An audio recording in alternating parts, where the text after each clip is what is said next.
Because of my early involvement in writing, writing became a pedagogical tool that I put into every course that I ever taught. We have young people coming up, and we have to make this teaching of writing relevant to them. There's so many other ways of they're expressing themselves. Teachers have a challenge to show them that maybe the most powerful and enduring will be the written word. Howdy, I'm Gabriel, and welcome to Right Away, the faculty podcast of the Texas A&M University Writing Center, bringing you news, tips, and ideas for making your students better, more innovative writers. Today we're talking to Dr. Claude Gibson, Director of Undergraduate Studies here at Texas A&M University, where he's worked and taught for 32 years. Dr. Gibson completed his graduate work at the University of Arkansas. A few years after being hired at Texas A&M, he was appointed the Director of Freshman English. He has conducted surveys on the teaching of writing and is deeply involved in assessment activities nationwide and here at Texas A&M. Dr. Gibson teaches a W course on the English novel from 1870 to the present. Yes, I turned that course into a W course because the university says that all majors must have at least 2 W courses now as part of their development in their major. And being a program director, I wanted to set a good example, so I immediately began working on my course and took it to the next level. I'd always had writing as a component of that course, and I had instructed writing as a component of that course, but I wanted to be able to encourage other faculty to declare their courses as writing courses or W courses. I wanted to have lots of handouts and explications that they could read, look at, and use themselves if they wanted to. Writing has been extremely important to me, and that's where I let the students take ownership. I do not restrict the topics other than the fact that I have to approve the topic to make sure it's something that's appropriate for the course. But they actually are able to get in there and demonstrate their knowledge of the subject matter and their thinking about it. So that's what I want them to take away from my course is a confidence that they actually know something about the period that I'm teaching and that they can demonstrate it in writing. In addition, I have them do a scholarly review. They write a review of a scholarly article on one of the novels we read, and I say that since they read the novel and we've discussed it thoroughly in class, they should be able to assess the effectiveness of the material that's being presented. And I have very specific things that have to show up in that review. This gives the students quite a bit of confidence. At first, they're intimidated. Well, wait a minute, I don't have a PhD, and you're asking me to go read, works by a PhD. And I said, no, you don't have a PhD, but you've thoroughly understood this novel in certain ways, and you can look at the evidence presented, think of contrary evidence, and then make an assessment. You're going to present a case here for interpretation. I think this really bucks them up for doing a research paper. As long as they support their assessments of other writing, that's what I'm asking them to do, and they begin to see that this body of information and argument out there is always in flux, and they can use, modify, and change it. How do you conduct peer review? Initially, I did peer review in class. I found out that what came out of those wasn't always as what I hoped would come out of them. There was some reticence, people were face-to-face, things like that. But when I put it on Turn It In, where a student could be given 48 hours to go in and look at a piece of writing, and I gave them 10 questions I wanted them to, very specific questions, to answer about that writing. And the essay could be posted anonymously or with their name. It was their choice. And the reviewers were all anonymous. Except to me, I could go into the system and see who's reviewing whom. And all of a sudden, the commentary became much franker, much more developed. Everybody reviewed 2 other papers in the class.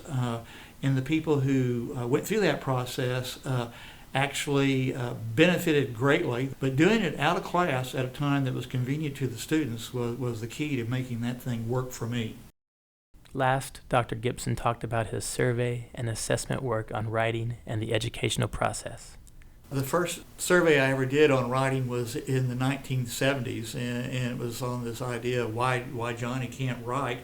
It was a national frenzy at that time of, why are students not writing better since communication was becoming so important in government and business? We're still asking the same question. I think that we know that Johnny can write or Sue can write, but I think we have to know that it isn't something that we can say we solved at a particular period of time. We have young people coming up, and we have to engage with them, and we have to make this teaching of writing relevant to them. There's so many other ways of their expressing themselves or their showing, expertise. And I think that teachers have a challenge to show them that maybe the most powerful and enduring will be the written word. But if we don't handle it correctly, they will shift to other modes of communication. I'm convinced of that because I see people that I have to convince every semester that, got a paper. You hear a few groans in that class. But then to get them excited about that and show them the power that can arise from that is a real challenge. We had assessed the writing and research abilities of our students in our capstone course as they left the program. And our students actually do rather well overall, but they were weaker in certain areas, like using credible, authoritative, scholarly sources. Sometimes they have a tendency to believe that anything they can find on the web has somehow or other been vetted and is appropriate for use in advanced writing. So I have a session on how to get to the scholarly sources in our field. And once the students know that that's the avenue I want them to take, they do use those things. And I noticed the quality of writing started going up at the 300 level instead of waiting to the end and trying to do it as they go out the door. Sometimes we get the idea that we're accomplishing much more than we are, and having developed an instrument for measuring research writing in my classes and for the program. 8 items, we really were accomplishing something, but 2 or 3 areas we were not. And we assumed that, hey, students knew how to do A, students knew how to do B, and we were finding out that there were areas where we were missing things at the lower levels. And so we're applying that same rubric now to the 300 level courses. Next year we're going to do it in 200 level courses and 100 level courses to say, well, if this is the way we want them to come out of our program, how early are they picking up on the things we're thinking are important? We have to report out to SACs. We're doing interim things which we can report out to, like the assessment conference. Throwing these things out and saying, we're trying this, and getting reactions from an audience who's trying it in Georgia or something similar in New Jersey or something totally different on Long Island is very helpful. I really try to educate my colleagues and have them buy into participating more actively in this process. Over 25% of our faculty have participated in the assessment projects.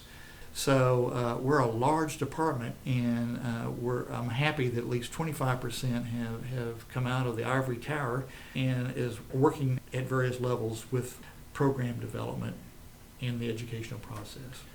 Because of my early involvement in writing became a pedagogical tool that I put into every course that I ever taught. So I've been at A&M for 32 years, and I really have perfected and worked and learned from my attempts to teach students writing. And some things I know are better today than they were when I came 32 years ago. And some things are still in a process of ever evolving because the students do change over time. It never stops. Thank you for joining us today. Right Away is a production of the Writing Center at Texas A&M University. This podcast promotes the mission of the Writing Center by highlighting effective writing instruction. For resources to improve communication and writing ability, please visit our website at www.writingcenter.tamu.edu. We'd like to thank Dr. Gibson for his time today and for his dedication to writing instruction at Texas A&M. I'm your host, Gabriel. Please join us next time. Have a great day. Right Away.